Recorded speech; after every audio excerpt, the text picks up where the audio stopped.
திவாகர் சுப்பையா ஒரு நல்ல நண்பர், நல்ல கலைஞர், நல்ல உழைப்பாளி, ஒரு சின்சியரான ஒர்க்கர். அவர்கிட்ட ஒரு சிறப்பு என்னன்னா, முன்னேறணும், வாழ்க்கையில் நாம் முன்னேறணும், நாம் ஒரு நிலையை அடையணும் அப்படின்ற ஒரு வேகம் அவர்கிட்ட இருந்து, ஒரு வேட்கை அவர்கிட்ட இருந்தது. அதுக்காக அவர் தன்னை தயார்படுத்திக்கிட்டார். அதாவது நீங்க வாதாட போறீங்க, இதை நான் நம்ப மிஸ்டர் ராஜசேகர். அதனாலதான் நேரம் தெரிஞ்சுட்டு போலான்னு வந்துருக்கேன். தெரிஞ்சுக்கிட்டீங்க? இங்க போகலாம். நான் போறதுக்காக இங்க வரல மிஸ்டர் ராஜசேகர். அப்புறம் உங்களுக்கு ஒரு டீல் பண்ணிக்கலான்னு வந்திருக்கேன்.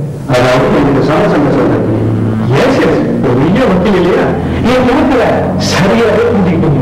இந்த தான் மிஸ்டர் ராஜசேகர், எனக்கு தேவையானதெல்லாம் இந்த கேஸ்ல நீங்க ஆஜராக கூடாது.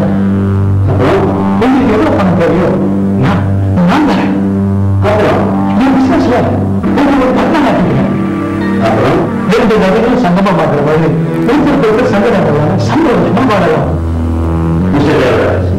நீங்க சொல்ற பிளான் பண்ணி பார்த்தா நாம் 2 பேரும் சங்கமாக்கு பதிலாக சமூகத்தில் என்ன மிஸ்டர் ராஜசேகர், ரொம்ப தமாஷா பேசுறீங்க. நீங்க சரியான இடத்துக்கு தான் வந்திருக்கேன். இதுதான் ஆபீஸ். நீங்க தான் மிஸ்டர் ராஜசேகர் எல்லாம் சொல்லுங்க. ஆனா நீங்க அப்ப உங்க முடிவு தான் என்ன? ஒரே முடிவு, முடிவான முடிவு. 98% யாரா இருந்தாலும் சரி, அவங்க அவங்க சரியான மிஸ்டர் ராஜசேகர், எல்லாருக்கும் உங்களுக்கு நல்லாவே தெரியும். அனாவசியமா இந்த பகையை வளர்த்து காட்டுங்க. இல்ல வச்சிருக்கு என் விஷயத்துல குறிக்கிட்ட யாரும் நான் சும்மா வச்சது கிடையாது. அந்த பாட்டில நீங்களும் ஆகிடக்கூடாது.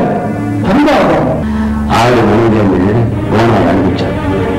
முதல்ல இடத்தை காலி பண்ணேன். என்னால வருத்தப்படப்படுது நீயும் நானும் பார்த்துக்கிறேன். நான் வரேன். என்கிட்ட ப்ரொடக்ஷன் துறையில் அவர் வேலைக்கு வரும்போது இந்த துறையை பற்றி அவருக்கு அவ்வளவா தெரியாது. ஒரு கத்துக்குட்டி அப்படின்னு தான் நான் சொல்லணும். ஆனால் சினிமா துறையில் அவர் முன்னுக்கு வரணும், இதுதான் என்னோட துறை, இதுதான் என்னோட எதிர்காலம் அப்படின்னு அவர் ஒரு முடிவு பண்ணிக்கிட்டாரு. அதுக்காக அவர் உழைச்சார். வாப்பா, ஏன் தங்குற? இது உன் வீடு மாதிரி. வா, மேல ஒரு ரூம் காலியா தான் இருக்கு, அதுல நீ தங்கிக்கலாம். என்ன கொஞ்சம் அட்ஜஸ்ட் பண்ணிக்கணும், அவ்வளவுதான். அம்மா அம்மா, பிரபு இதுதான் எங்க அம்மா. வணக்கம் பிரபு. எனக்கு 2 தங்கச்சிங்க. கவிதா காலேஜ்ல படிக்குது, இன்னொரு தங்கச்சி ராதா வீட்டோட இருக்குது. இதுதான்ப்பா எங்க சின்ன சிம்பிளான குடும்பம். அம்மா, இது பேர் பிரபு. வேற விஷயமா காலம்பூர் இருக்கிறாரு. உங்களுக்கு ரொம்ப சிரமம் கொடுத்துட்டான்னு நினைக்கிறாரு. 2 நாள்ல வேற இடம் பார்த்துட்டு போயிருக்கா. இப்படிதானே பேசக்கூடாது.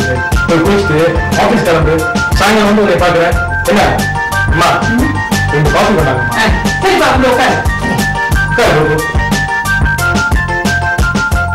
என்ன பிரபு,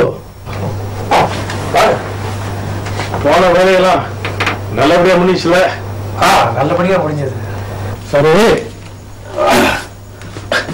நம்ம வீட்டு வசதி எல்லாம் எப்படி? ஓகேயா? இல்ல எதுவும் பிரச்சனை இருக்கா? சொல்லு, உடனே ஏற்பாடு பண்றேன். தேவையான எல்லா வசதியும் இருக்குது. ரொம்ப தேங்க்ஸ். அப்ப டபுள் ஓகேன்னு சொல்ற? ஆமா.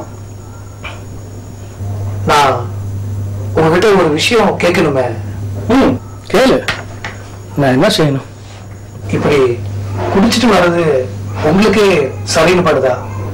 நான் என்ன செய்யறது பிரபு? தெரியாதனமா பழகிட்டேன். தெரிஞ்சதுக்கு அப்புறம் அதை விடுறது தானே நல்லது.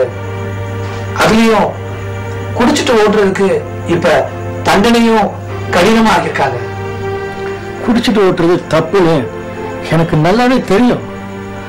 வேலைக்கு போயிட்டா இந்த அசைவத்தை தொடர மாட்டேன். 2 நாள் லீவு, கொஞ்சம் அசதி, அதனாலதான் கொஞ்சம் ஓவரா சாப்பிட்டேன். அவருக்கு முதல்ல நடிக்க வரும்போது அவருக்கு தமிழ் தெரியாது. ஆக நான் சொன்னேன், தமிழை கற்றுக்குங்க, அதுவும் அவ்வளோ பெரிய விஷயம் இல்லை, நீங்கள் முயற்சி செஞ்சால் நிச்சயமாக நீங்கள் வெற்றி பெறலாம் அப்படின்னு அந்த ஒரு புத்தகம் இருக்குது. 30 நாட்கள் எப்படி தமிழ் கற்றுக்கிறதுன்னு. ஆனால் அவனாலிருந்து கடைசியில் எல்லா வார்த்தைகளும் அதில் இருக்கும். அதை அவர் ஆங்கிலத்தில் எழுதி கற்றுக்கிட்டாரு. அப்புறம் தினசரி பத்திரிக்கை வாங்குவார். பத்திரிக்கை வாங்கி ஒவ்வொரு வார்த்தையாக எழுத்து கூட்டி தெரியாட்டா பக்கத்தில் உள்ளவங்கள்ட்ட கேட்டு அதை முழுமையாக அவர் கற்றுக்கிட்டாரு. ஓரளவு இப்போ ஓரளவில் நல்லாவே தமிழ் பேச கற்றுக்கிட்டாரு.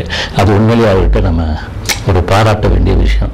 இன்றைக்கு நாமெல்லாம் பார்த்து சந்தோஷப்படுற அளவில் இன்று நல்ல நிலையில் இருக்காரு.